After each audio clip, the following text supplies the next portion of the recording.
क्या आप जानते हैं सम्राट अशोक के 9 शागिर्द पिछले 2000 सालों से गुप्त रहकर हमारी सोसाइटी को चला और संभाल रहे हैं। दरअसल इल्यूमिनाटी, प्रायर ऑफ सायोन जैसी सीक्रेट सोसाइटीज पर सालों से चर्चा हो रही है। But do you know, India में भी एक ऐसी ही सीक्रेट सोसाइटी है जो इल्यूमिनाटी या फिर किसी भी और सीक्रेट सोसाइटी से बहुत ज्यादा पुरानी है, पूरे 2000 साल पुरानी। इसको बुलाया जाता है अशोकाज 9 अननोन मैन, जिसके तार सीधे तौर पर सम्राट अशोक से जुड़े हुए हैं। क्योंकि इतिहास में कलिंग और मौर्य साम्राज्य के बीच एक भीषण युद्ध हुआ था, जिसमें सम्राट अशोक जीत तो गए मगर इतने सैनिकों की जान माल का नुकसान देख वो दुखी हो गए थे। क्योंकि इस युद्ध में 1 लाख से ज्यादा सैनिक शहीद हुए थे, तो वही 2 लाख सैनिक बंदी बनाए गए थे, जिन्होंने कुछ ही दिनों में अपना देह त्याग दिया था। सम्राट अशोक ने इस युद्ध के बाद कभी भी अपनी तलवार न उठाने का वचन लेते हुए बौद्ध धर्म को अपना लिया था। कहानी यहीं पर खत्म नहीं होती है। युद्ध को त्यागने के बाद अशोका ने अपने 9 स्कॉलर्स के साथ मिलकर एक सीक्रेट सोसाइटी बना डाली। इन 9 लोगों को उनके एक्सपर्टीज के हिसाब से एरिया ऑफ रिसर्च दी गई थी और उन जानकारियों को प्रिजर्व, रिवाइज और अपडेट करते रहने को कहा गया था। मगर यहाँ भी कहानी में एक ट्विस्ट था, क्योंकि इन 9 लोगों को ये सारे काम अपनी पहचान छिपा कर करना था।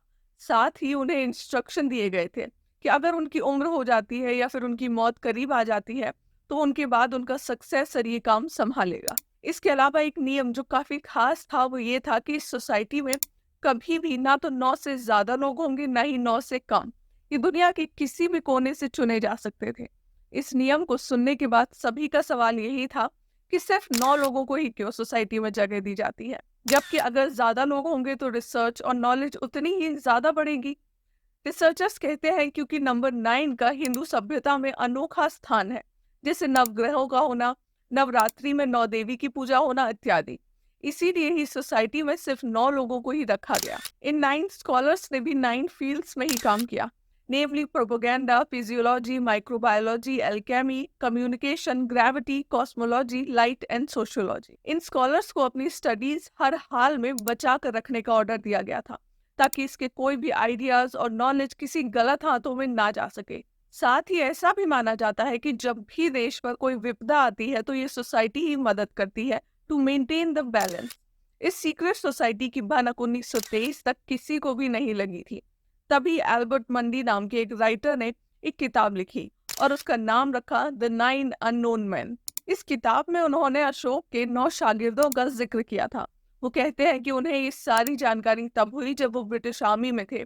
हालांकि यह मामला संदिग्ध है, क्योंकि जब अशोक ने इस सोसाइटी के बारे में अपने देश वालों से छिपा कर रखा था तो आखिर एक ब्रिटिश को इसकी जानकारी कैसे लगी, ये सोचने वाली बात है। मगर एल्बर्ट मंडी कहते हैं कि वो सच बोल रहे हैं और कहानी का पूरा सार अशोक से लिया हुआ है, क्योंकि सम्राट अशोक ने कई टॉपिक्स पर बहुत भारी भारी ट्रांसक्रिप्ट्स लिखी थी। ऐसा एक अकेला आदमी नहीं कर सकता है। इसके बाद लुई पॉवल्स और जैक बर्जर ने भी 9 अननोन मैन पर किताबें लिखी। इस किताब का नाम था द मॉर्निंग मैजिशियन, जिसके अंदर उन्होंने एक स्टोरी को बताकर ये जिक्र किया है कि पॉप सिल्वेस्टर 2 इन 9 लोगों से मिल चुके थे और उनको मिलने के बाद जब वो वापस आए तो उनके पास काफी सारे रहस्यमयी गैजेट्स थे। इन गैजेट्स में से ही एक थी ब्रॉन्ज डॉल। ये एक ऐसी गुड़िया थी जिससे अगर आप कोई भी सवाल करते हो तो वो जवाब सिर्फ हाँ या ना में देती थी। और कथित तौर पर जब उन्होंने उसके बारे में सभी को बताना चाहा तो उनकी रहस्यमयी तरीके से मौत हो गई। इसके बाद 1954 में जब एक जर्नल में ये लिखा गया कि जो डॉल पॉप सिल्वेस्टर इंडिया से लाए थे उसे प्रोग्राम्ड किया गया था बाइनरी नंबर्स के बेसिस पर, जैसे आज के वक्त में दुनिया की हर एक मशीन बनाई जाती है। यानी कि आप ये कह सकते हो कि वो डॉल दुनिया की पहली एआई थी। ये थ्योरी यहीं खत्म नहीं होती है। कुछ समय के बाद एक स्विस फिजिशियन अलेक्जेंड्रा यार्सिन की कहानी बाहर आई। अलेक्जेंड्रा लुई पास्चर और हाफकिन के कॉलीग थे, जिन्होंने कॉलेरा की वैक्सीन को इंट्रोड्यूस किया था। अलेक्जेंड्रा ने दावा किया था कि जब वो भारत में आए तो कॉलेरा अपने चरम पर था। इस दौरान इन 9 अननोन मैन में से एक की इनसे मुलाकात हुई थी और उसने ही इन्हें इस बीमारी की वैक्सीन कैसे बनाना है ये बताया था। इसके अलावा कई बार ऐसा भी सुनने में आया है कि modern world scientist Jagdish Bose भी इस सोसाइटी के ही सदस्य थे।